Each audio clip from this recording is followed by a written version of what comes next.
नमस्कार, हरिभूमि टीवी पर आपका स्वागत है।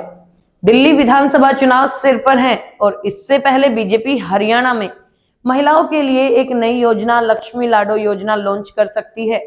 आज यानी 23 जनवरी को चंडीगढ़ में कैबिनेट मीटिंग हो रही है, जिसमें इस योजना पर अहम फैसला लिया जा सकता है। बीजेपी ने पिछले साल विधानसभा चुनाव के दौरान अपने संकल्प पत्र में इस योजना का वादा किया था, जिसमें 18 साल से ऊपर की हर महिला को हर महीने 2100 रुपए देने का ऐलान किया गया था। ये वादा खास तौर पर उन महिलाओं के लिए है जो आर्थिक रूप से कमजोर हैं। दिल्ली विधानसभा चुनाव 5 फरवरी को होने हैं और अगर इस योजना पर चंडीगढ़ में फैसला हो जाता है तो बीजेपी इसे दिल्ली चुनाव में भी भुना सकती है। खास बात यह है कि आम आदमी पार्टी ने पंजाब में महिलाओं को 1000 रुपए देने का वादा किया था, लेकिन वो वादा पूरा नहीं कर सके।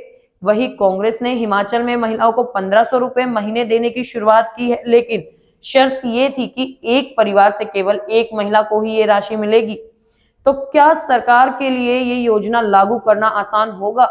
इस योजना को लागू करने के लिए सरकार को लगभग 20,000 करोड़ रुपए का सालाना बोझ उठाना होगा, लेकिन बीजेपी इसे महिला मतदाताओं के बीच बड़ा मुद्दा बन सकती है। हरियाणा में 3 बार सत्ता में आ चुकी बीजेपी अब दिल्ली में भी 27 साल बाद अपनी सरकार बनाने की कोशिश में है।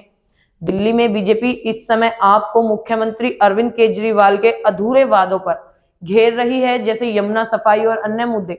अगर हरियाणा में ये योजना लागू होती है तो बीजेपी दिल्ली में भी महिलाओं से ये वादा पूरा करने का भरोसा दिलाने की कोशिश करेगी।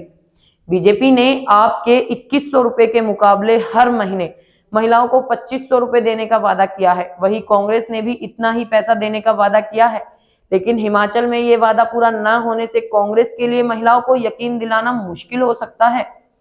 इस मीटिंग में हरियाणा विधानसभा के बजट सत्र की तारीख भी तय की जा सकती है। दिल्ली चुनाव को ध्यान में रखते हुए हरियाणा विधानसभा का बजट सत्र फरवरी के इसके अलावा हाल ही में ओलावृष्टि से फसलों को हुए नुकसान के मुआवजे की बैठक में 8 नगर निगम और 34 स्थानीय निकाय के चुनाव पर भी फैसला लिया जा सकता है। इसके बाद राज्य चुनाव आयोग को चुनाव की तारीख तय करने की सिफारिश की जाएगी और ये चुनाव अगले महीने के अंत या मार्च की शुरुआत में हो सकते हैं। लक्ष्मी लाडो योजना की बात करें तो बीजेपी का एक बड़ा कदम हो सकता है, जिसे दिल्ली चुनाव में एक रणनीतिक मुद्दे के रूप में इस्तेमाल किया जा सकता है। अगर हरियाणा में ये वादा पूरा होता है तो दिल्ली में बीजेपी महिला मतदाताओं का विश्वास जीतने में सफल हो सकती है।